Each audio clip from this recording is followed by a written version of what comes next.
Ladies and gentlemen, I am the next gem of great British wrestling ring announcing, Adam Blackburn, and you are listening to the new Great British podcast, Submit Wrestling Cards, with your hosts, Jack and Kev.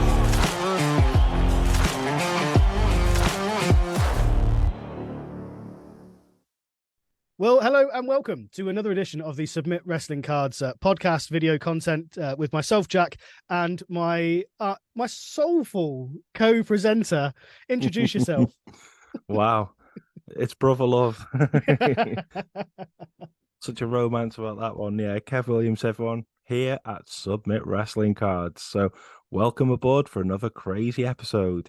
Absolutely. This week we are talking about the icon, Mick Foley, Mankind, Cactus Jack, Dude Love, Jack Foley, and everyone else in between. Yeah, there's quite a few aliases that we're going to cover. Yeah.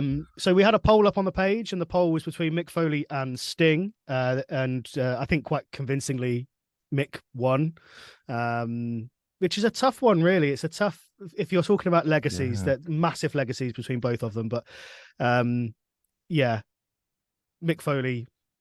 We've got a lot to talk about, haven't we? Yeah. How didn't I win though with Sting? Think about it. Yeah, that was crazy. Well, I mean, he's maybe more of an outsider, WCW, TNA, and of course AEW now. So, well, that's what it is. The legacies for both are pretty much still going. Really, but yeah, very true. Very true. I had Mick Foley, you had Sting, so that takes our poll winnings. I am on 2 points, and you are on 1 point. So there you go. Disgusting, disgusting people. I know, it's terrible. It's terrible. But we've got an awful lot to go through today. We've got loads of cards. We've got loads of history to cover. There's just a lot of ground. And I think and it feels like it's been a while since we've done an episode, but I suppose just been busy again, Jack. You know, just opening up wrestling card packets and buying more junk. Yes, absolutely. The way it is. So, I'm currently sat. I know I said last time I'm waiting for a new camera. So I invested in a new camera, which turned out to not be compatible with my my Mac. So that's gone back for sale, and absolutely. And I'm now looking for another camera. So I'd love that. I'd love that, Jack, but. Got a few cards at PSA, so I'm like, oh shit, I better watch what I'm spending because I'm just like, oh shit, not another bill. So, yeah, I know. I mean, I don't need a new camera. The camera that I've got to do like my top-down shots for cards is okay, but I want a better camera. And also something that I sent you, which I'm definitely going to get. It's a USB microscope where you can actually zoom into something very like posh. 16,000 times zoom to zoom in on cards. So I'm going to get that, and I'm going to do some real card inspections on the show. So watch this space. There's going to be some real fun things going on with that. It's going all geeky on us. Yeah, absolutely. Yeah, I'm going to start like doing like acid and alkali tests on the cards, dipping them into water and seeing what their pH level is. I wonder what the likes of PSA do and Beckett and all them lot, SGC. It's like they must have this technology over there. It's either that or some crackhead in a garage that's having us all off. So that one's all right. Yeah, put a 10 on it, John. Oh, it's that prick from Britain. Yeah, that's a 7. I was in fact, I've got a couple of bits of news to go through, which I'll go through in a minute. But I was talking to a guy earlier today, actually, who he said, "Oh, I've got a card that I want to grade, and I don't know really how to grade it. I don't know who to go with or anything like that." So I said, "Oh, shoot me a message, and I'll help you out." And he honestly sent me a message, and he said, "The only grading company that I've seen that I want to go with is this." And he sent me the link to MCG or MGC. I always get it the wrong way around. Yeah. And I said to him, yeah, they're fine. Yeah, not a problem. I said, they're pretty harsh with their grading. So what is it you want to do with the card? Do you want to grade it to preserve it, or do you want to grade it to sell it? What are you doing? And I will admit, I won't tell the card, but it's a card that's no more than £5 or £6. It's not an expensive card. Yeah, easy card to pick up. Absolutely, yeah, really easy card to pick up. And he said, oh, I just want to preserve it. So I said, look, to be honest, you'll be disappointed with MGC because they'll probably come back with like a 6 or something crazy like that, and the labels look pretty boring. So you might as well look at something like either ace grading or only graded, because they do really nice cases or really nice labels, and at least then it's preserved. But it just made me think, you know, there's some people think that, you know, there is a standard for grading and every company is the same. Not the case at all. Absolutely Far different. from it, yeah. And your reference to a crackhead in a shed is probably, you know, quite close to. It's either I honestly that. think that's the way. Yeah, It's either that or it's like a bingo wheel when they just like Wheel of Fortune, spin it and go, "What's this one, Barry? Oh, it's a 6. Yeah. Send it off." Imagine him with a rolly, can't you? Yeah. Oh, 6. Oh, Spin again. Yeah. Yeah. Yeah, so pound to go. Come on and roll up. Yeah, that's it. That's the way we roll, isn't it? So, what's the news then, Jack? Have you got any news, or is it okay? Yeah, two bits of news that I'll whip through pretty quickly because they're a little bit unfounded in a way. First of all, I've been talking to a collector in Germany who has possibly, at this stage, unconfirmed, had in his possession, it's currently sat with Beckett at the moment, possibly the largest collection of very sought after autographed wrestling cards that I think I've ever seen.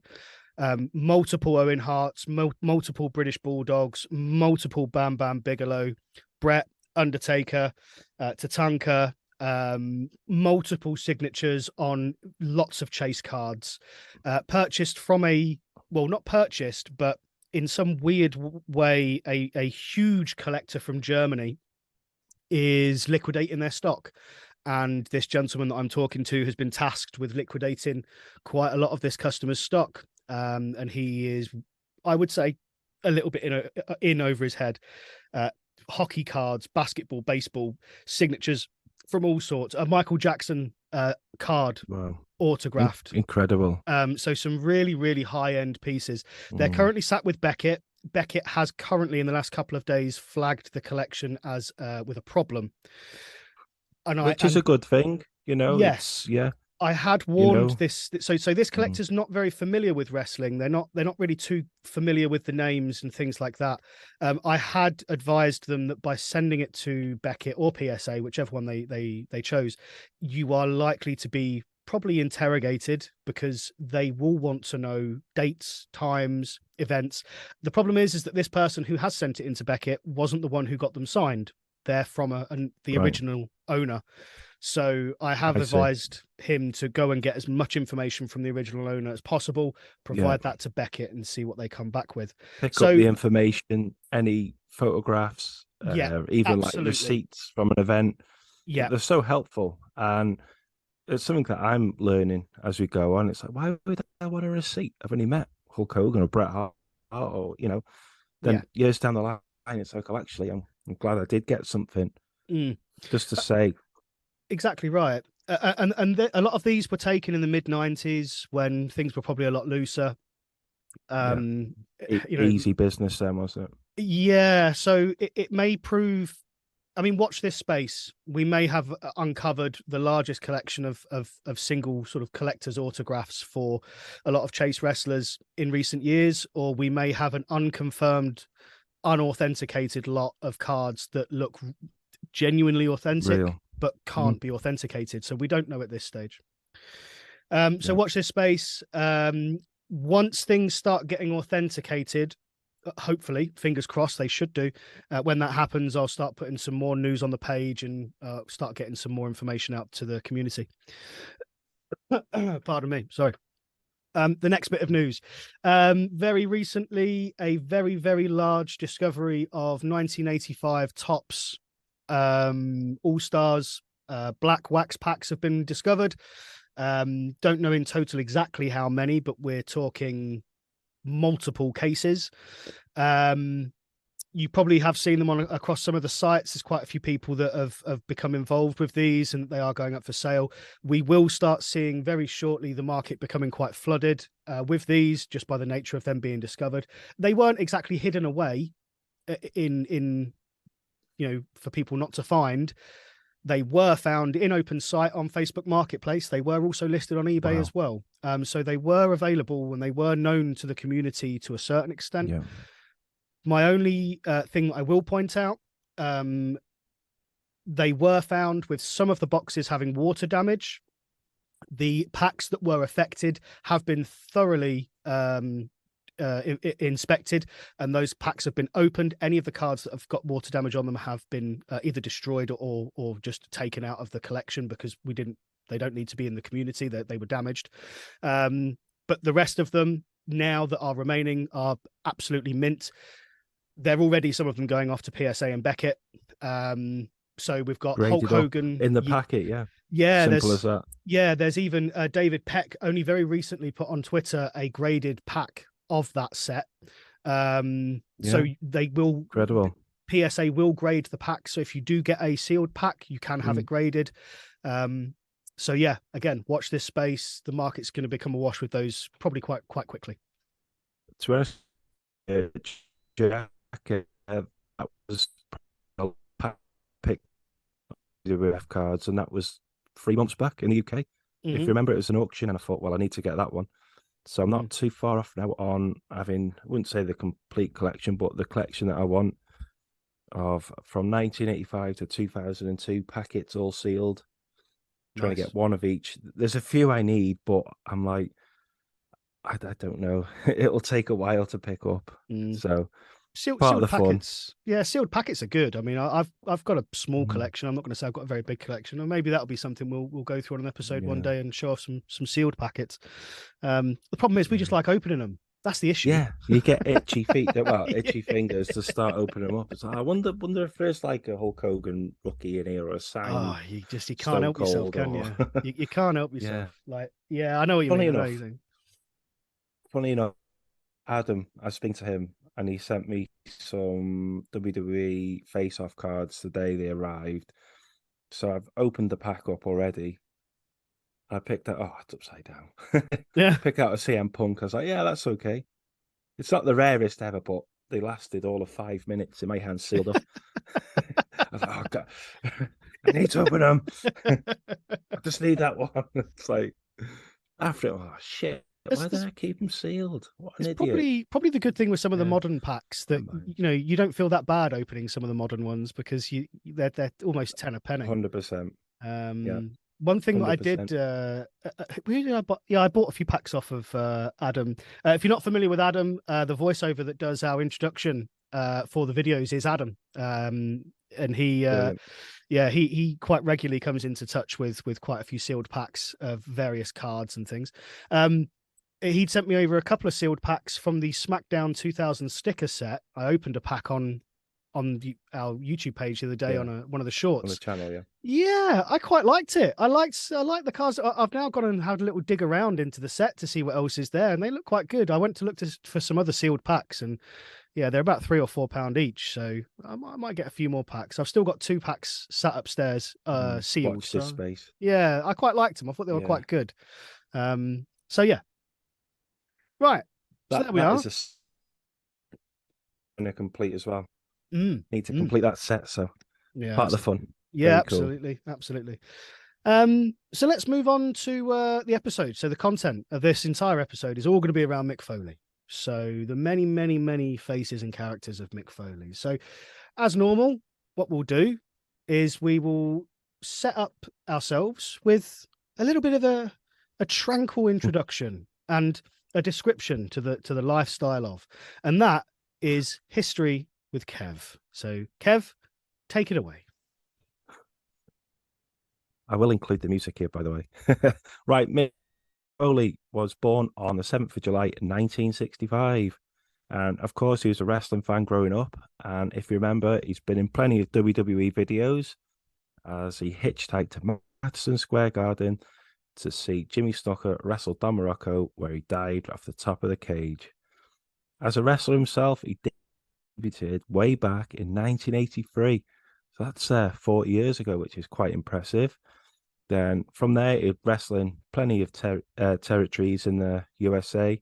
That would be UWF, CWA, and WCCW, where he would go by the ring name of Cactus Jack Manson. Be a jobber for the WWF in 1986 as he wrestled as Jack Foley.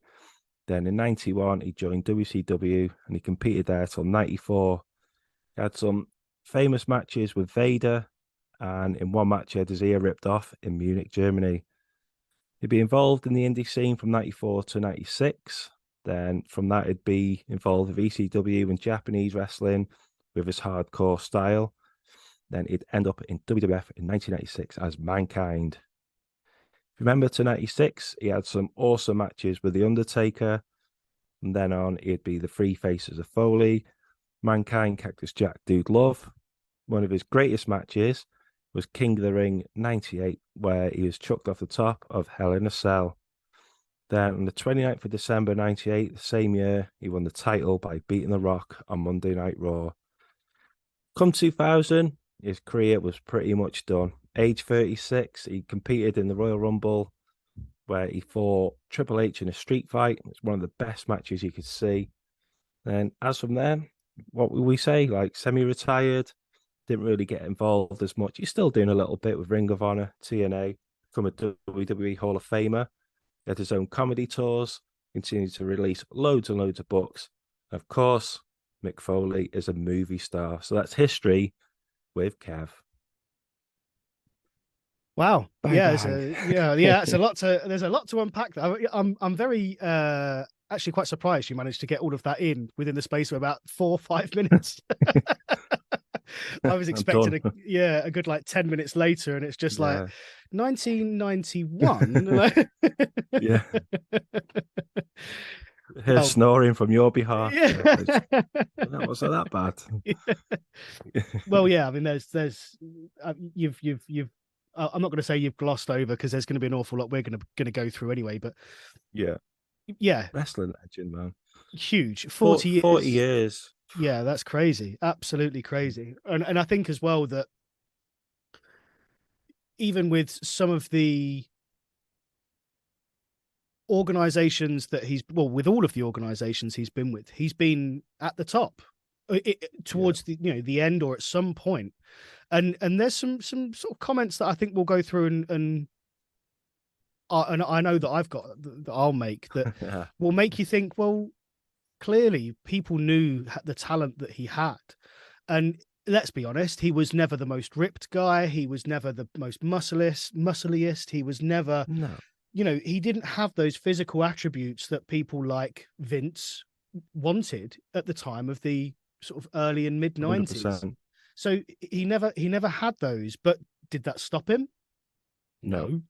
I mean, if anything, it worked to his benefit. You look at, and you mentioned there that Hell in the Cell, the Hell in the Cell in the King of the Ring 98, having a bit more sort of body weight probably saved his life, to be quite honest. Yeah. That was insane. Pretty true. Yeah. Yeah. Well, on top of all this, though, he's more than just a wrestler. He's like a movie star. He's been in so many movies. I couldn't name all them. He's a New York #1 bestseller. He's got his own podcast, second best podcast probably in the world after this one. Then what else has he done? He's still up there in wrestling. He's still well respected. And all right, okay, I don't think he'll ever be a Hulk Hogan or a Ric Flair. Let's be honest. But he's up there, and he doesn't get enough credit for me. And True.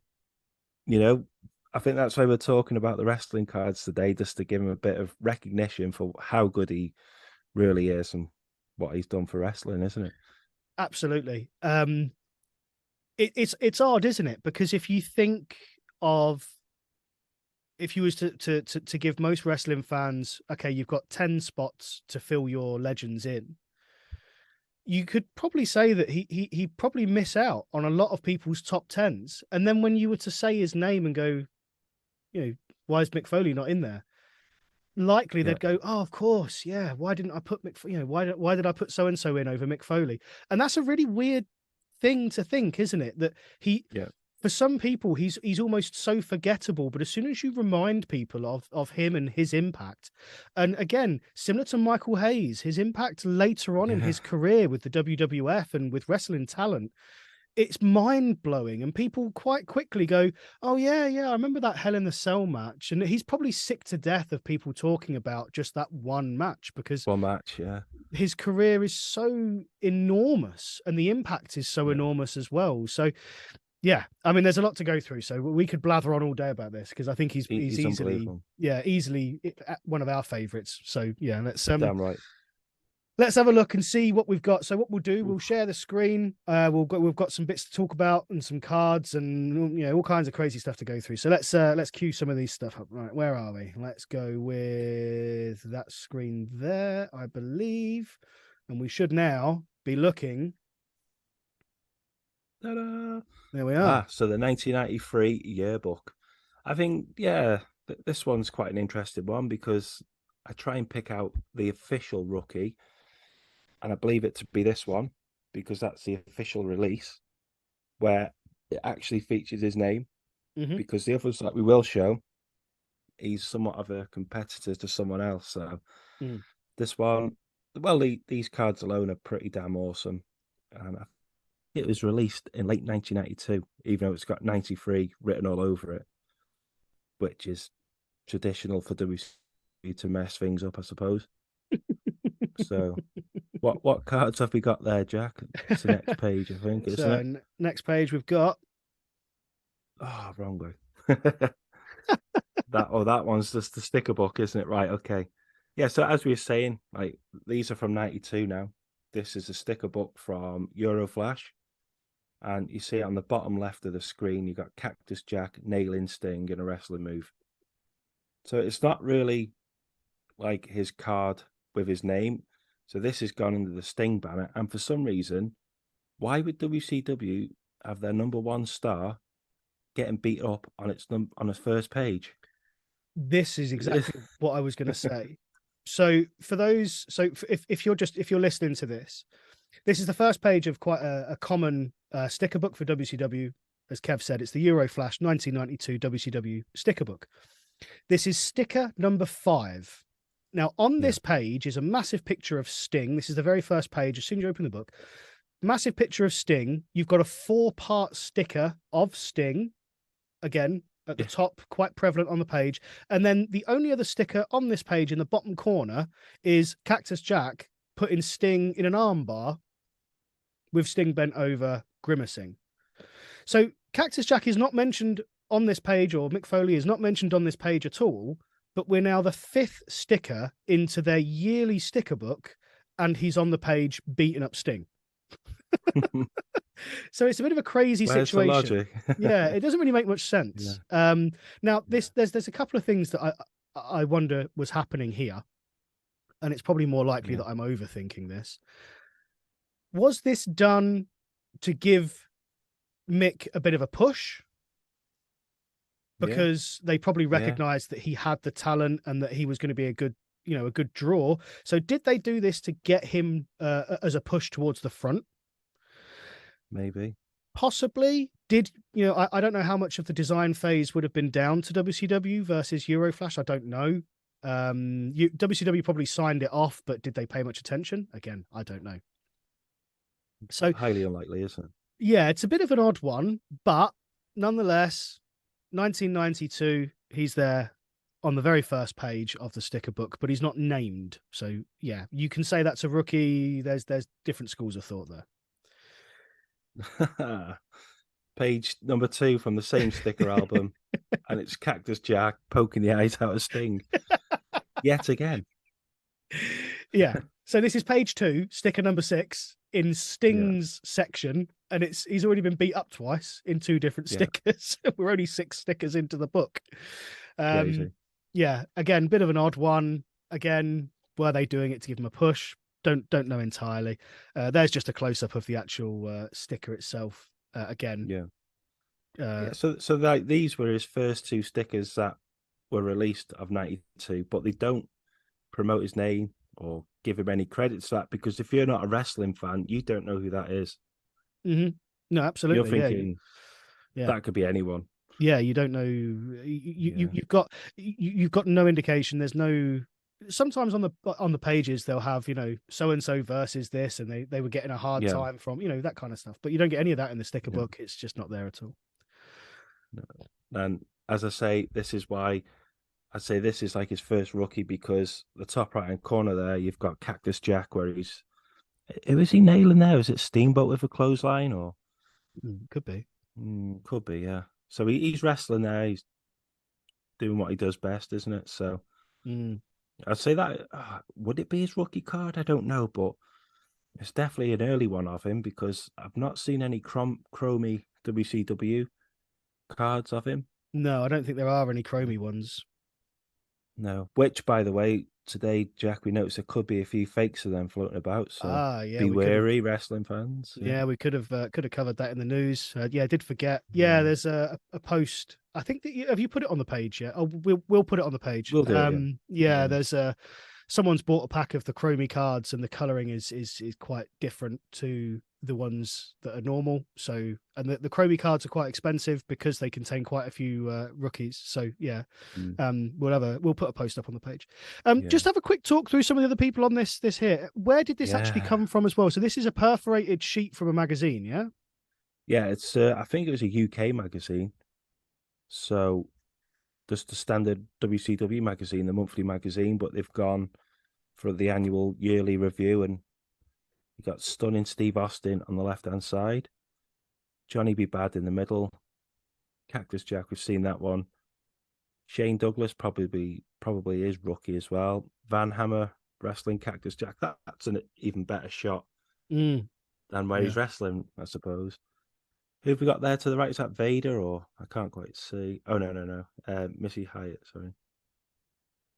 Then Yushin Liger, Medusa, and Brian Pillman.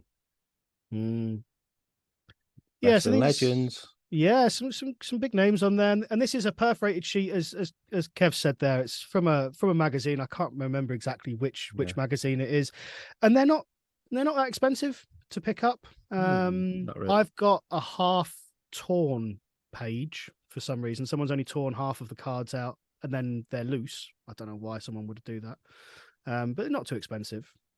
No, so that's that lot. Yeah, but nice enough. And then this one, I'll leave you to describe this one, Kev. So go for it. Yeah, this is a Hercules wrestling card from 1987 WWF Tops, and it wasn't till so long ago that I think it was Rob England pointed out that Hercules was wrestling Jack Foley, and you got him on the racks of Hercules receiving the punishment. So that's a card no one knew about it. I wouldn't say it was a waste of card, but it's a card that no one give any credit to until about 6 months, maybe a little bit more. And would you say it's a true rookie? So I think we're gonna this conversation is gonna get kicked around quite a lot because this happens in a lot of the card groups that I see in different sports. Do you count the official release or do you count the unofficial release? And really, there's no official answer. Release. Yeah, there's a question because this isn't really an official card for Cactus Jack, although it's a picture of him. And it was an example that I put to you the other week, didn't I? There's bound to be somewhere a photo whereby you're going to have someone in the crowd who's going to go, oh yeah, that was a famous wrestler. This guy here, his name was so and so, and that's his rookie card. And it's going to be as ridiculous as that. And you gave an example of Diamond Dallas Page and one of the cards that he appears in, which is a quite an unknown card, whereby he's not named, but it's an early card that he's on. It's nonsense, isn't it? But I think this one gets some credit because it's 50-50 for each wrestler, isn't it, really? In fact, you see more of Cactus Jack or Jack Foley than you do Hercules. Well, yeah, you see his feet. His head and the whole body where... it's an awkward one, isn't it? Very nice card. Yes. Oh, yeah. Yeah, absolutely. Yeah. And we'll, I think as rookies go, difficult conversation, but hey, why not have both? Why not have the official and the unofficial? Go for it, because then that way anyone tries to put it to you that you're wrong. Yeah, you covered both of them. And this card is what? A few dollars, a few pounds, nothing special. Yeah. Even now that it's come out that it is Jack Foley and that you could argue that it is his true rookie, it's still a few pounds. It's nothing It's not going to break the bank Still to a get it. very nice card, isn't it? Yeah, absolutely. Okay, so what have we got here, Kev? Talk us through here. We've got 3 cards.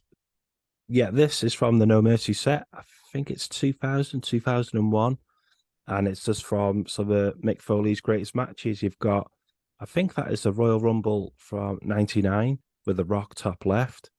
Obviously, Hell in a Cell with the Undertaker bottom left. Then I'm trying to think which match that is with Triple H, but diving off the top of the cage, that reminds you of Jimmy Snooker. So Is that Triple it's H like or is that The Rock? That's The of course, Rock. sorry, it's a Rock. Oh, Yeah. God. There's me thinking it was Triple H. Yeah. So it's a weird cage, but it's just great memories. Yeah. Yeah, because it's like the old blue cage with something on top. Oh, it's the higher and lower the cage, isn't it? That's why they put that. Yeah, of course. Yeah, so I mean, some of these matches, wow. Hell in the Cell, King of the Ring 98, if you've never seen it, that's the match that I wonder how many times this has happened. You know, when people say, yeah, wrestling's well fake. Okay, Yeah, watch this. And then you go, yeah, okay, I'll shut up. So I wonder how many times that's happened. Probably a lot, to be honest, because I know people that don't know wrestling that have seen that and they've their jaws on the floor. And then they expect all matches to be like that. And then and then they tune into AEW one day and they're like, what's this clown show? Yeah. Yeah, and then Mankind and The Rock, some great matches. And there's also as well,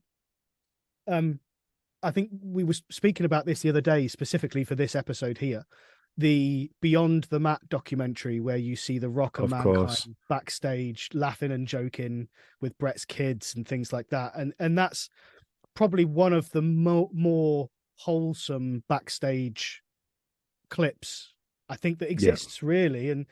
And there was also a clip from I think it was a Vice documentary with Mick Foley. I think it could have been one of the Dark Side of the Rings, possibly, where he had quite openly said the only time that his kids were like worried for him was in one of the hardcore matches that I think he was with The Rock against The Rock. Yeah, he took some real heavy chair shots to the head in that one, didn't he? And way, in fact, way too. Oh yeah, they wouldn't be allowed at all today, and I think they were barely allowed even back then. And I think if we go across, we can actually what a good segue. We can talk about some of those here. Yeah, this is a SmackDown set, and you've got it there right in the ring. Handcuffed Mick Foley getting smashed over the head by The Rock with his chair. Mm-hmm. Then the next cards, they just go to a more of a happier Mick Foley. Yeah. If we like. Yeah, I think this is that's Mankind. I think I always think that's Big Boss Man, but I'm not entirely sure who he's pinning there. Could be Dustin Rhodes. I'm not sure. Oh yeah, look at the hair. The hair's got blonde hair down there. If I zoom in a little bit. Let's go. Yeah, could well be actually. Yeah. Yeah, great picture. The thumbs up, the have a nice day sort of icon for Mankind was infamous, wasn't it? Really, it's one of his brilliant. One of his great sign-offs for a lot of the promos and segues that he cut. Now, I'm going to be a little bit controversial here because quite a few times I think we've said, or at least I've said, and I know this is something that I still stand by, the SmackDown 98 set is a great set for people who want to start collecting master sets. Oh, it's easy. 100%. Really easy to get the full set. And you could... Only 72 cards in the set as well. Yeah, absolutely. You can quite easily buy the whole set in one go. You can buy packs if you want to. There are lots of packs still out there. And there are also chances to still get autographs from those packs. So there is an opportunity where you can actually get autographs, official autographs out of those packs. Yeah. I don't like the set. I don't think the set's very good. And I think the reason why is because it reminds me of like a photograph postcard set. There isn't any borders on it. It's a bit of an odd kind of... It needs a WWF logo on it, or like the name Mankind or The Rock, or just something there, isn't it? Yeah, it is missing something. Yes, absolutely. Really is. Saying that, there's 2 cards in this set that are in my top 5 cards of all time, which is quite weird, really. Wow. One of them is that chair shot with Mankind and The Rock, because I think it's a brilliantly placed photograph. It truly demonstrates the commitment from both of them, really. I mean, you could say that, Dwayne isn't really putting much commitment in there. Well, he is. Wow. If you want to stand in front of someone who's got their hands handcuffed and you're going to hit them in the head with a chair, you need to be committed to make sure that you're going to do that correctly. And, it was 50-50. They both agreed that was going to happen. And it's a great photo. It's a great action shot. My next favorite card is the introduction of Mr. Socko, which for me was just hilarious. It was one of the funniest things I think I'd seen on telly for a long time. It was so bonkers and so crazy. The adolescent teen wrestling fan as well, because like you had this happy Mankind, then the other side you had the dark side where you go out and get smashed with a chair. But when Mr. Socko come about, it's like, oh, this is good, man. This is comedy gold, isn't it? Yeah. And it's really funny, man. Oh gosh, yeah, absolutely. And think of the character transition from early Mankind, the Boiler Room sessions, moving to the white shirt, the tie, and Mr. Socko being almost a comedy character. Almost. How genius was it to have a character whereby you would laugh at what they were doing with a sock, with a drawn face, and then you're willing to take chair shots and completely stun the crowd and do those hardcore matches, and no one batted an eyelid that it was the same character. No, and on top of that, a sock got over than most of the wrestlers in the locker room, because they were tuning in to see Mr. Socko. Yeah. Oh, yeah. And again, you had like Al Snow's head, Saturn's mop, these weird little things that they would have wrestlers sort of create their own world almost. And Mankind was again like one of those. There was little vignettes that he used to cut where he would talk. I'm sure it was one of the early ones. He would pretend to talk to someone who was invisible next to him in the boiler room, but he wouldn't address the camera. It was like you're spying on a conversation he's having with an imaginary person. Brilliant. What a genius idea to show that unhinged character trait, which we see so often. And it's stepping away from the cartoon image of 92 to 95 of WWF as well, where things are getting a little bit darker here. And, yeah. I mentioned earlier in the history his matches with The Undertaker, 96. Mate, there's something else. Oh, and people rave about The Undertaker, and like Mankind needs a bit of credit as well, because like awesome matches. I think there's a long list of people that The Undertaker will say he had his greatest matches with, and Mick's up there.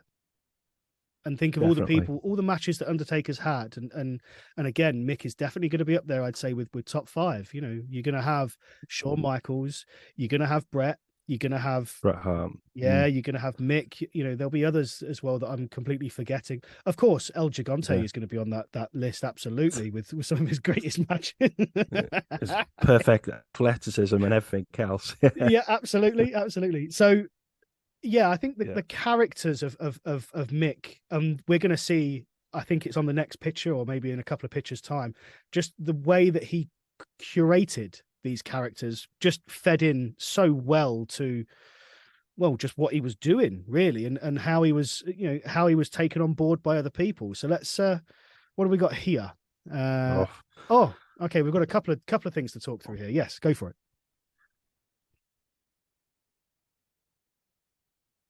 Royal Rumble 2000, Cactus Jack. He's getting slammed out onto the thumbtacks. Pretty impressive shot, that one, for me. It's right in the middle of it all, isn't it? Yeah, absolutely. Again, great action photo, great shot. The thumbtack idea is a great idea. It's great for the fans to see, and it must hurt. There's no getting around it. It's got to hurt. No. You can't escape that. That's it. And then we've got a little bit of wrestling royalty on this one, haven't we? So talk us through who's on this card. Is that one? I can't remember. Gerald Briscoe, Sergeant Slaughter, and Yep. of course Cactus Jack.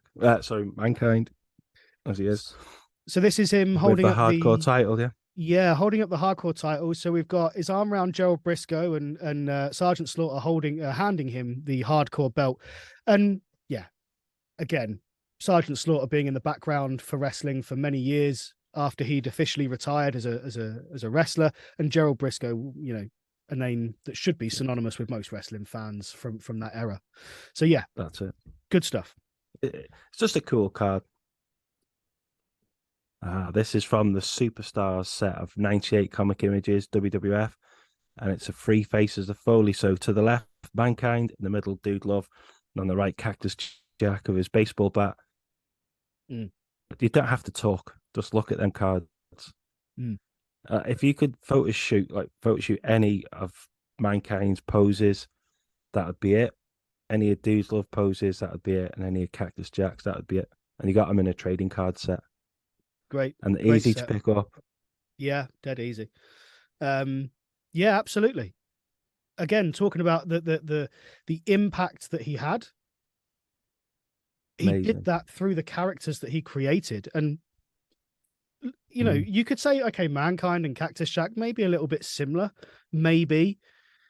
Well, Dude Love was just pure comedy, hilarity. It was something completely different. What was the name of, and I always forget them, were they called it had Kurgan in it. The Oddities. Oddities, that's it. Yeah. I remember them at the time and thinking there's he could have probably fitted one of those characters into the Oddities, probably. He would have made for a good ringleader of the Oddities of that's for sure. Yeah, very much so. It's amazed me how he's got all three characters into the WWF at one point. Yeah. How Vince has allowed that. What was going the Rumble, back 5 years? And what was the Rumble where he came in as all three? And Jerry the King Lawler was kicking off because it's the same person. No, it's not. It's a different person. I can't remember what Rumble it was. 2000. I'm sure it was. It was a great Rumble. Yeah, it was a funny one. It could even be 98. I'll have to check. I need to watch them all again. Oh, well, that's what a shame. I have to go through them all and watch all the Rumbles again. Yeah. So let's have a little look now at some of the cards that are pretty desirable, shall we say, that would be amazing to have. So what have we got on the screen here, Kev? Well, this is a shout out to Czar Morning, actually, because he's put on his Wrestling with Cards channel that signed wrestling cards are super cheap at the minute. And this card has been authenticated by Beckett, so it's legit. It's slabbed up. All right, it hasn't got a grade, but if you wanted to get it graded, you could. And give us an estimation for price on these, Jack. Okay, so this is a 2012 card. It's the Heritage card. Good set. It's a great picture. It's a fantastic autograph. So the autograph is in blue, and there's also a red heart that he's also coloured in as well. To buy this, I would look at paying no more than £60, probably $75, something like that. That's what you're paying, really. And they're so cheap.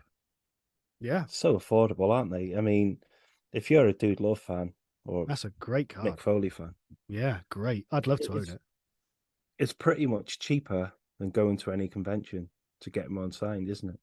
Yeah. By the time you ship it off to Beckett, get it all slabbed up, pay for the autograph, pay for the card. Czar Morning is right. They are a bargain to be had. It's true. It's true. So I'm just moving my screens around there. Sorry for the screen call. No, it's true. And look at travel costs, look at all the other expenditures you'd have getting to the convention. And entry fee. Fee, yeah, of course. So yeah, great card, fantastic autograph. It looks beautiful. It works really well, really well. The colors, great. Whoever got that designed for him to do that, great. Amazing. This one I've included because it's a bit of a rarity. It's from 99. It's the ice cream trading card, and I've never owned one of these or seen one before, so that one makes it into my list. Yeah, it's a rare one. It's not one I've seen. It's not a pose I've seen either. For I'm sure it has been used a few times, but it's not a common one by any means. Is it? So it's been not ripped, but the edges look perforated. So I assume it's come out of some sort of leaflet or something like that from the ice cream pack. But no, great card. Yeah, looks great. It's not amazing. It's not amazing on the edges, but the card is pretty nice, isn't it? Oh yeah. Right. Oh yeah. Okay. So this one's oh yeah, I'll let you go with this one, Kev. Yeah. 95 BBM Pro Wrestling. And who do we know that loves BBM wrestling cards, Jack? Oh, I don't know. Someone that constantly buys BBM cards. I just can't think of Alan's name. What's Alan's name? Gosh, what's his name? God, I can see his name now. Yeah. It's always ALAN. I just can't. What's his name? Yeah. Tom. Yeah, that's it. Yeah, that's it. Tom. Yeah. Steve. Adam Gillingham, he loves his set. I could see why. Just look at that, man. Yeah, this is a great card. So to sort of describe this for people, this is 1995. This is a Japanese card. It is in Cactus Jack with the wanted poster on the t-shirt. He's got barbed wire wrapped all around his hands. There's blood dripping all down his face. He's doing the gun fingers to the camera. And this one is signed as well. It's signed in silver as Cactus Jack, and it's PSA authenticated as well. Will this card be his first pack pull card, if that makes sense? It's possible because I can't think of anything else beforehand that would have been officially named. Everything else before then is an unofficial release, I suppose. So that's a difficult one to put down. But there's loads of BBMs that are rookies for lots and lots of people. So that's a huge subject to cover. But massive. Yeah, still an amazing card, and I'd love to own that one day. Absolutely. This one is more of like a modern era. And I just like the autograph on that one. It stood out for me. Commissioner Mick Foley, and this is from 2020, so it's quite modern, and someone's picked her out of a pack, which is pretty damn good luck if you're asking me. Yeah, it's a lovely card. So it's a green border. Mick's wearing like a greenish t-shirt as well, so really good color choice there. It is numbered. I can't see the numbers. The picture isn't too great, but you don't need to see what the numbers are. I think it's out of 20. I'm not sure. But the autograph is amazing. A really wide autograph in a blue pen. And it's really good because the autograph is on the card. And this is something that I'm going to show in some of the cards that I'll go through. But the autograph has been done on the card, and it's an official pull. So you don't need to get it authenticated. You just need to get the autograph graded as well as the card, which is what's happened here. This has been done by Beckett. So autograph is a 10, card is a 9. Great color. Great to see. Yeah, I'd love to own it. Yeah, beautiful card. That's it. This one. So I think this will be one of the early Mankind cards, and it's got that where he's rocking in the corner with the urn, where he's with Uncle Paul. Yep. And the purple around it. Just a great card, mate.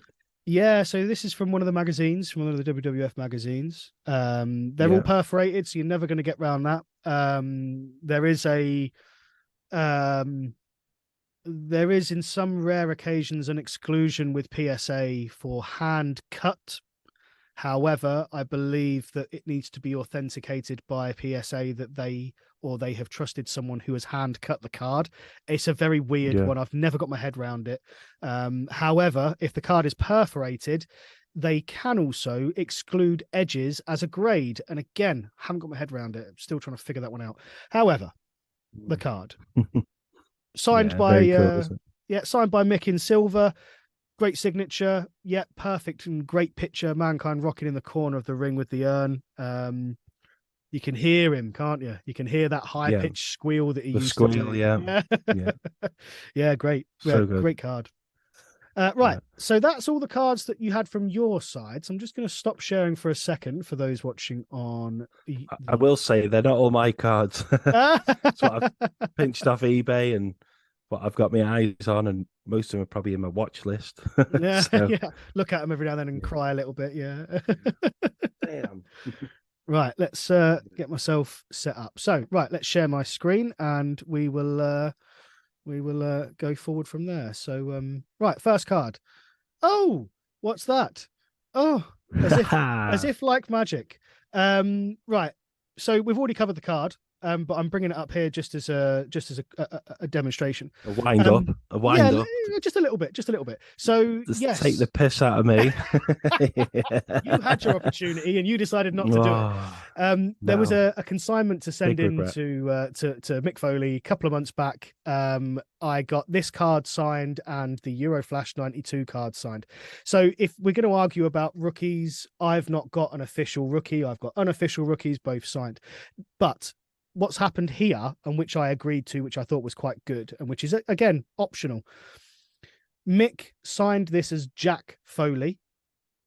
And then when he signed the Cactus Jack 92 one, he signed it as Cactus Jack. So in the same signing, and I've got pictures of both, he signed it as two different people, which I think is quite cool.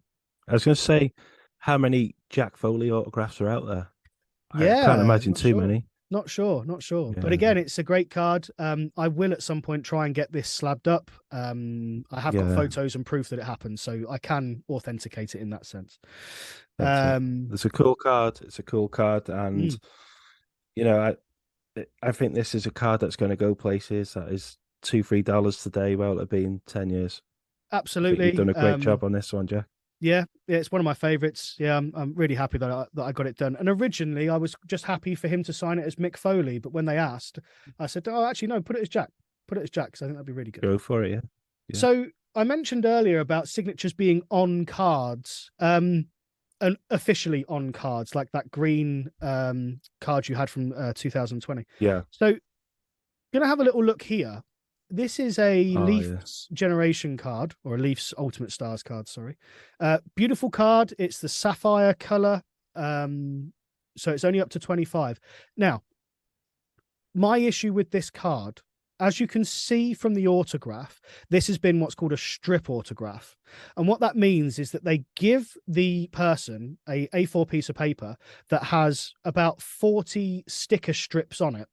And the person will sign each sticker strip. Once they've completed that A4 page of the sticker strips, they hand that page back to whoever it is that's given it to them, and then they peel off those stickers and stick them on the card. So Mick has never touched this card. What he's touched is the sticker strip. And my annoyance with these sticker strips, and they infuriate me, is you can see there at the bottom left, if I zoom in a little bit, it's missing the curl from the bottom of his autograph because he's slipped off the sticker strip. So you end up with an autograph that, if I was to get this authenticated, would score so low because it's not a complete autograph. Yeah. And it looks a bit poor, doesn't it? The quality isn't there with it. It's infuriating because the card's beautiful. The colors, the picture, what an amazing card, but they've messed it up, in a polite way of saying it, because, and it's not Mick's fault. He's probably had to sign 100 of these over and over and over again. But because they want them to do these silly little strips, that happens. And then you end up... It's idle, isn't it? Yeah, you end up with an annoying situation where you've got a broken autograph, because it is, let's face it, it's a broken autograph on a card that is numbered just because of its color, the color scheme that's on there. So there's my rant over with. Beautiful card. I do love it, but I hate those sticker strips. Right. Oh, this one. Yeah, I'm gonna. Where we go? Gonna have to flick through because the order's gone a little bit skew with here. Right. This one here. We've already seen the chair shot one, but I've put it next to this. It's not really a card. But I've put it next to it. It's like a poster card, isn't it? Or postcard, should you say? It's a weird one. It came with the 97 WWF magazine. It's a perforated pull-out card. You pull it out from you rip it out from the magazine. But I've put the other card next to it as a size demonstration. This is early Mankind. Remember, he debuted in 96. Yeah. We've still got this all would be the boiler room Mankind, I would say. Exactly. Obviously, he's got the rat to go with it. The eyes that look deranged. Yeah, perfect. And again, it's not a very commonly used photo for him, which I think is really good as well. True. You don't see too many of them about, do you? No. And what I've done as well is I've taken a photo of the back, so you can actually see here he the mentions information. The bio. Yeah, he mentions Yeah. here. So we've got a quote from him which says "mummy," which he did used to say. From any boiler Wow. room across the world. So we're referencing boiler rooms already. And at this stage, titles held none. That would Okay. change. Yep. Yeah. Motto: have a nice day. Finishing move: the mandible claw. Nickname: the deranged one. Yeah. Never heard that before. Never have I heard that. I've no It idea was where that always came. deranged, or Yeah. Never heard the Debut. deranged one. And yeah, there I'm we go. sure he debuted before '96 King of the Ring. Surely, I remember the vignettes of him coming through. Well, I But think that maybe there, didn't the vignettes start before his match, because there was. Oh no, no, sorry, I'm getting confused with the Kane setup. Yeah, that was oh yeah, different. that was Kenya. Yeah. Well, I do remember '96 King of the Ring for Stone Cold Steve Austin when that broke through. Yeah, But massive. onto the card though. What do you think of like the turquoise green background? Horrible. Yeah, it doesn't do it for me. No, It's it's disgusting. I thought you were going to say this is amazing. It's like I It's could give horrible. so many other colors. Yeah. Yeah, Shit. these were horrible. And the reason why I put it in there, because it's a bit of a novelty to see. You don't really see many of them. No. Could this have been put into a card half the size? Yes. Yeah, 100%. Did it need to be that? It's nearly A4 No. size. It's A4 in height, but it's half A4 in width. It didn't need to be anywhere near that. So I don't know why they did that. To me, just I think is ridiculous. Filling in paper, aren't they? Covering the sheet. Yeah, absolutely. Yeah. So if we have a Yeah. look at some of the cards that I picked, and I actually picked very similar ones to Kev. The chair shot, bit closer up there for Mankind that I picked. We've seen that So one, good. gone through that one. There's my graded Oh, version, and that is the Chrome version, isn't it? yes. So Of the same card, yeah. one of the things that I want to get, which I don't have, there's a Chrome version of this where the background here is green, and it's a lovely card. It's quite expensive. It's about 20 quid that I've seen on eBay, and it's frustrating, so I really want it. But this one is the Chrome version of the introduction of Mr. Socko. Only graded a 7 because the surfaces were so low, but it could have been so high. Look at the corners and edges. Yeah, it could have been so high. But unfortunately, yeah, surfaces didn't go down too well on that one. So only graded a 7. And they were the cards that I picked. Yeah. So we've covered pretty much everything, haven't we? So yeah, a couple of different from the ones that's the main thing. You. Yeah, but yeah, there's not an awful lot of cards that we could go for, is there? So we've done our best with what we've got, I think. Yeah, and more importantly, it's about giving Mick Foley his due and credit in the wrestling card world. Yeah. So is there any questions from you on the cards, Jack? Like I'll start with a question, and that is, are they undervalued, Mick Foley wrestling cards? Yes. There you go. And I think the reason why, and I go back to the point that if you ask people to name their top 5, top 10, they normally miss Mick out. And I think that's why his cards are low and cheap, and his autographs as well are pretty cheap. You can get authenticated autographed cards. They may not be the best, but you can get them for 30, 40 quid, $40, $50. They're not that expensive. No. And he does do a lot of signings, which there's no problem with that. So yeah, I think he is undervalued. And I also think as well that I can't see his value going up by much. And that's not to discredit his input, and it's not to discredit his legacy, but I just can't see it going up by that much. And I don't know why. I couldn't give you a reason as to why. Shawn Michaels is in that category as well, you know. There are some Shawn bits that are really hard to get and really expensive. Some of his autos, some of his like the impeccable autos, and some of the real select Panini ones, some of them are crazy money. But it's difficult, isn't it? I think there's a feuds card with Mankind and Undertaker where they've both signed it. I can't remember what set that's in. In fact, I should have pulled that one out for one of these.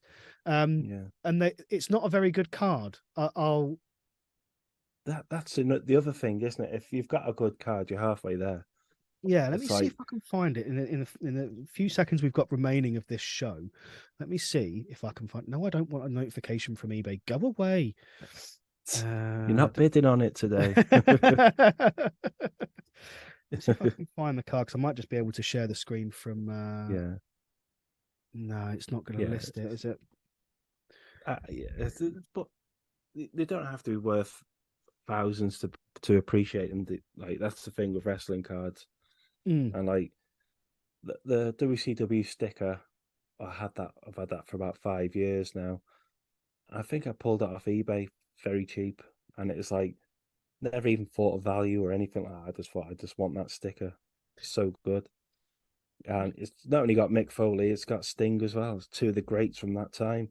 Yeah, and I think, I mean, I did exactly the same. I purchased that sticker for £10 off of a known card dealer when I really wanted it, and then about 2 months later, found it again for £1. Wow. So you know, that's how it works, isn't it? Yeah, win some, you lose some.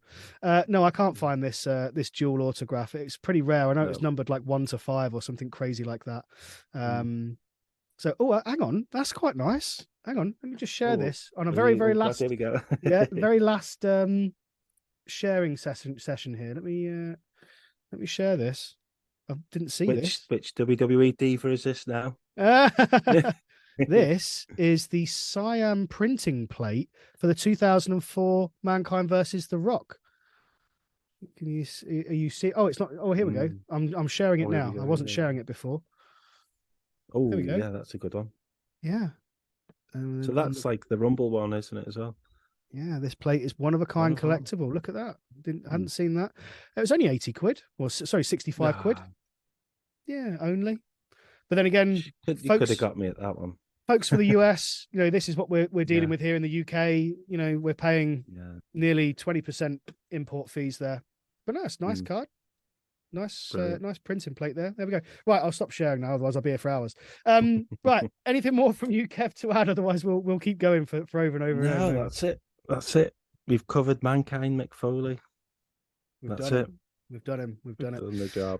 Yeah. Oh gosh. Right. Any updates from the page? There's going to be a lot more pack openings coming up once I've got my other camera sorted, which hopefully should be soon. I've got loads of stuff to open. For example, I've got a booster box here of Women's Division, which I've not yet opened, which contains either one relic or one auto. That'll be coming up in the next few weeks, and I've got loads of packs to open as well. So keep your eyes out for that. Like, share, subscribe. Keep sharing, wrestling fans. Keep sharing on the page. The good things. If you need a sticker or card, just post up. So I need X amount of stickers or cards. Hopefully, we can help each other out, complete sets, and enjoy the hobby. Absolutely. That's what it's about. So thank you for your time, and honestly, genuinely, thank you for spending your time with us. If you made it this far and you haven't turned off from our ramblings, thank you. And until next time, thanks everyone. See you soon. Goodbye for now.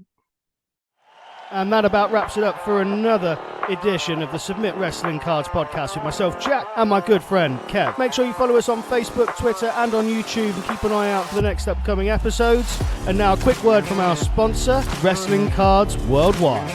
Hi, I'm Michael, and I run Wrestling Cards Worldwide, and I'm proud to be associated with the Submit Wrestling Cards podcast. We've got thousands of cards and stickers from all different eras on the website, and if you check out the link on the podcast, they'll give you an exclusive discount code for the website. Thank you very much, and until next time, bye.